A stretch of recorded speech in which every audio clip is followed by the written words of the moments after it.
नेपाल की सड़कों पर एक नई क्रांति ने जन्म लिया है। यह क्रांति किसी पॉलिटिकल पार्टी ने नहीं, बल्कि देश के युवाओं ने शुरू की है। इन्हें जेन जी यानी जनरेशन जी कहा जा रहा है।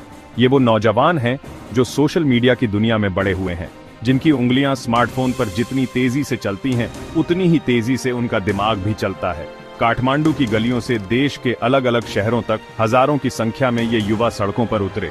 उनके हाथों में बैनर थे, उनके हाथों में पोस्टर थे और दिलों में एक सवाल था अपनी सरकार से, अपने सिस्टम से। ये किसी नेता के बुलावे पर नहीं आए थे, बल्कि अपने फ्यूचर की चिंता इन्हें खींच लाई थी। यह आंदोलन नेपाल के इतिहास में एक नया चैप्टर लिख रहा है, जहां युवा पीढ़ी खामोश दर्शक नहीं, बल्कि बदलाव की मुख्य किरदार बन गई है। तो सवाल उठता है कि आखिर नेपाल के युवाओं का गुस्सा क्यों उबल पड़ा?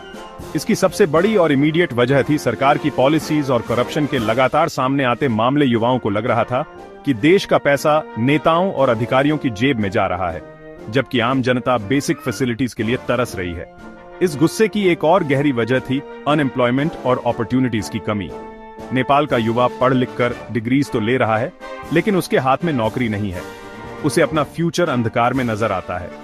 हजारों युवा हर साल बेहतर मौकों की तलाश में विदेश जाने को मजबूर हैं। इसके अलावा पॉलिटिकल इंस्टेबिलिटी ने भी युवाओं को निराश किया। नेपाल ने पिछले कुछ डेकेड्स में लगातार पॉलिटिकल अपहीवल देखी है। सरकारें बनती हैं, गिरती हैं और इस खेल में देश का डेवलपमेंट कहीं पीछे छूट जाता है। युवा पीढ़ी इस एंडलेस पॉलिटिकल ड्रामा से तंग आ चुकी है। इस आंदोलन के जरिए उन्होंने एक क्लियर मैसेज दिया कि अब उन्हें रिजल्ट्स चाहिए, सिर्फ बातें नहीं। जब हजारों युवा काठमांडू के बालूवाटार स्थित प्रधानमंत्री आवास के बाहर इकट्ठा हुए, तो शुरू में सरकार ने इसे सीरियसली नहीं लिया। सत्ता के गलियारों में बैठे लोगों को लगा यह कुछ दिनों का जोश है, कॉलेज के लड़के लड़कियों का जमावड़ा होगा। सरकार और ट्रेडिशनल पार्टीज ने ताकत को कम आंका। यह मामूली भीड़ नहीं, एक नई चेतना का उदय है। जैसे जैसे दिन बीते, आंदोलन का आकार बढ़ा। काठमांडू से पोखरा, विराटनगर, बुटवल, सोशल मीडिया पर तस्वीरें और वीडियो वायरल हुए। इंटरनेशनल मीडिया ने भी कवर करना शुरू किया। अब सरकार के लिए इसे इग्नोर करना मुश्किल हो गया था। दबाव में आकर सरकार ने बातचीत का दिखावा किया।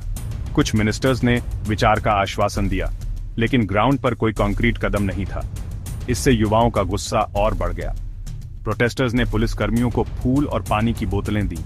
यह नेशनल मूवमेंट बन गया। अलग अलग सेक्शंस की भागीदारी बढ़ी। इस जेन जी आंदोलन का सबसे बड़ा और इमीडिएट असर नेपाल की पॉलिटिक्स पर पड़ा। दशकों से सत्ता पर काबिज पुराने पॉलिटिकल पार्टीज और लीडर्स पहली बार अपनी जमीन खिसकती हुई महसूस हुई। उन्हें यह समझ आ गया कि वे अब युवाओं की आवाज को इग्नोर नहीं कर सकते। इस आंदोलन ने पॉलिटिकल डिस्कोर्स का सेंटर ही बदल दिया। समाज पर भी इसका गहरा और पॉजिटिव प्रभाव पड़ा।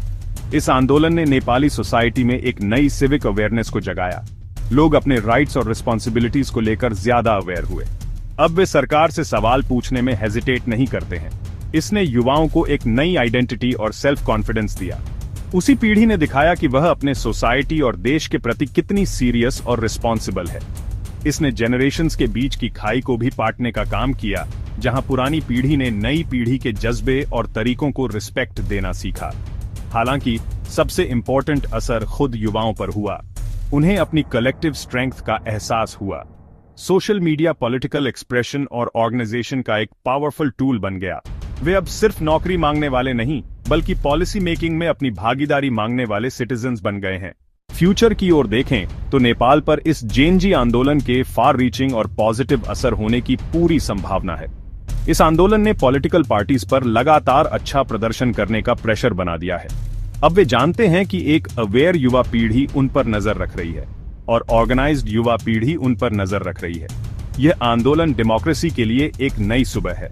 इसने डेमोक्रेसी को सिर्फ चुनावों तक सीमित न रखकर इसे कंटिन्यूअस बनाया है।